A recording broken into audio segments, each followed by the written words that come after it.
সেই ডান হাতি batsman, top order batsman, আলোচিত কোন এক ফ্র্যাঞ্চাইজিতে গতবার বিপিএল খেলেছিলেন এবং ক্রিকেটারদেরকে নষ্ট করার পেছনে একটা বড় ভূমিকা তার ছিল, আছে।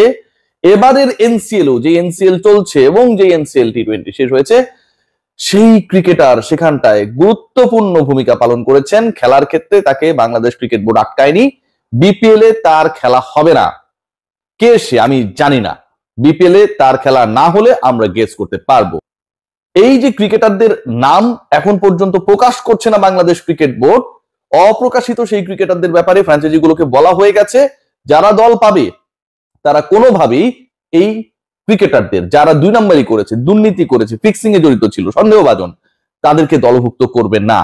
এবং এরকম নাকি অন্তত 2 জন ক্রিকেটার রয়েছেন যাদের নামের শুরুর এবং শেষের যে অংশটুকু, এই দুইটাকে যদি শর্টকাট করা হয় তাহলে হয় এবি।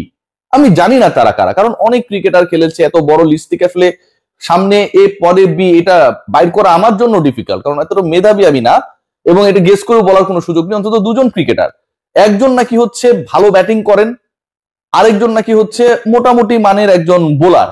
সো দুজনের ক্যারেক্টার 2 রকম, নামের আদ্যক্ষর এবং শেষাংশে মিল থাকলেও তাদের ক্রিকেটিং রোলটা different. 4 important part, Bangladesh cricket board নিজেই ফ্র্যাঞ্চাইজি পরিচালনা করতে যাচ্ছে। এখন পর্যন্ত যে খবর, 1 নম্বর থেকে শুরু করি, ঢাকার থাকা না থাকা এবং তারপরে সেই ব্যাটার নিয়ে আলোচনা করব। বিপিএল গভর্নিং কাউন্সিল এবং বাংলাদেশ ক্রিকেট বোর্ড যাদের উপর ডিপেন্ড করেছিল স্বাধীন দুর্নীতি দমন একটা ইউনিট করা হয়েছিল, তারা 3 সদস্যের সেই ইউনিটটা ছিল। সাবেক বিচারপতি ছিলেন সেখানটায়, আমাদের শাকিল কাশেম ভাই ছিলেন, আমাদের খালিদ ভাই ছিলেন। এই 3 জন মিলে 900 পৃষ্ঠার রিপোর্ট দিয়েছে, 70 জনের ইন্টারভিউ করেছে এবং তারা সেখান থেকে যে জিসটা পেয়েছে, according to the report of Prothom Alo, মনি ভাই সেখানটায় বলেছিলেন যেই ফ্র্যাঞ্চাইজি গুলোকে নিয়ে প্রশ্ন আছে, ফিক্সিং এ সন্দেহভাজন কতগুলো ঘটনার সাথে তারা জড়িত, এর মধ্যে ঢাকা জড়িত। ঢাকার ব্যাপারে আলোচনা হয়েছে, ঢাকার ইন্টিগ্রিটি নিয়ে প্রশ্ন তুলেছিল, according to the report of Prothom Alo, আমার কথা না।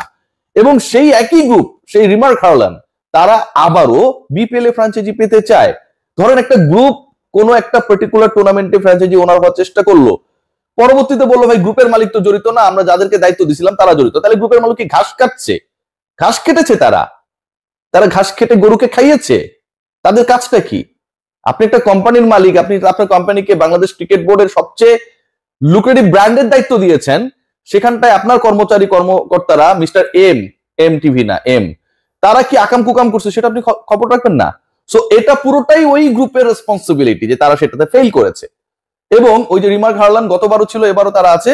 ওইখান থেকে যেই ব্যাপারটা এখন পর্যন্ত জানা যাচ্ছে যে ঢাকার দায়িত্ব পেতে যেহেতু মাত্র একটা ফ্র্যাঞ্চাইজি জড়িত বা তারা চাইছে, সেই ফ্র্যাঞ্চাইজিকে নিয়ে ইন্টিগ্রিটি নিয়ে প্রশ্ন রয়েছে, আইসিসির কাছে অলরেডি এটা পাঠানো হয়েছে।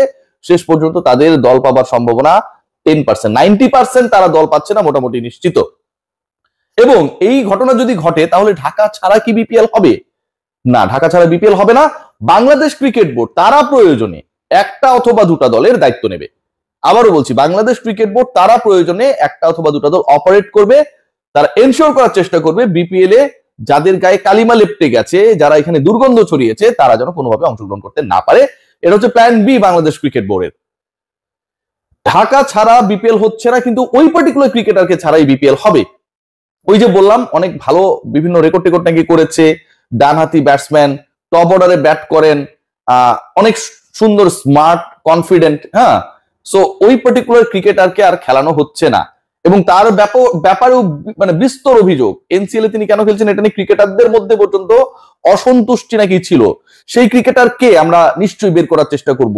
এবং ইন্টারেস্টিং পার্ট, তিনি কি ওই অংশের কেউ নাকি? ওই যে বললাম যে 2 জন ক্রিকেটার নাকি রয়েছেন যাদেরকে নেওয়া হবে না, খেলানো হবে না, যাদের বিরুদ্ধে অভিযোগ প্রায় প্রমাণিত। যে ওই যে বললাম যে সামনের অক্ষর এ পরের অক্ষর বি, আসলে কারা আমি জানি না, তার মধ্যে তিনি পড়েন কিনা সেটাও আমি জানি না, আসলে আমি কিছুই জানি না। এবং এই ইন্টারেস্টিং জায়গাটায় মোটামুটি বাংলাদেশ ক্রিকেট বোর্ড তারাও একটা ইন্টারেস্টিং ভূমিকা পালন করছে। মানে আপনি চুরি করছেন, চোরের নাম প্রকাশ করবেন না। কি মহানুভব ক্রিকেট বোর্ড, মনে হয় যে মানে কি বলবো, এত ভালো, এত লক্ষ্মী সোনার মতো ভূমিকা পালন করে মাঝে মাঝে, এখানে বলার কিছু থাকে না। এইরকম যদি হয়, বিপিএল এ যারা চুরি করেছে, 2 নম্বরই করেছে, বাংলাদেশ ক্রিকেট বোর্ড যদি তাদের নাম প্রকাশ না করে, এটা এরকমই সাধুর তত্ত্ব গল্পের মতো অনেকটা দাঁড় হয়ে যায়। শেষ পর্যন্ত তাদের খেলা হবে না, ফ্র্যাঞ্চাইজি গুলোকে সেটা বলা হয়েছে। ক্রিকেটাররা কারা কারা একটু বোঝার চেষ্টা করুন। আমি একটু আবারও হিন্টস দিতে পারি, সেটা হচ্ছে যতটুকু শুনেছি যে একজন জাতীয় দলের লিগ লিগে পেসার ছিলেন, তিনি নাকি অনেক বাইরে বাইরে বল টল করেছেন। আবার এমন একজন রয়েছেন যার অনেক রেকর্ড রয়েছে, কিছুদিন আগে তাকে কোনো একটা পার্টিকুলার টুর্নামেন্টে বাংলাদেশ ক্রিকেট বোর্ড সরিয়ে দিয়েছে, খেলতে দেবে না, এরকম একটা ডিসিশন হয়েছে, তিনিও নাকি এটার মধ্যে রয়েছেন শোনা যাচ্ছে। এবং এই ঘটনাগুলো যদি সত্যি প্রমাণিত হয়, আমাদের নামগুলো মেলাতে খুব বেশি বেগ পেতে হবে না।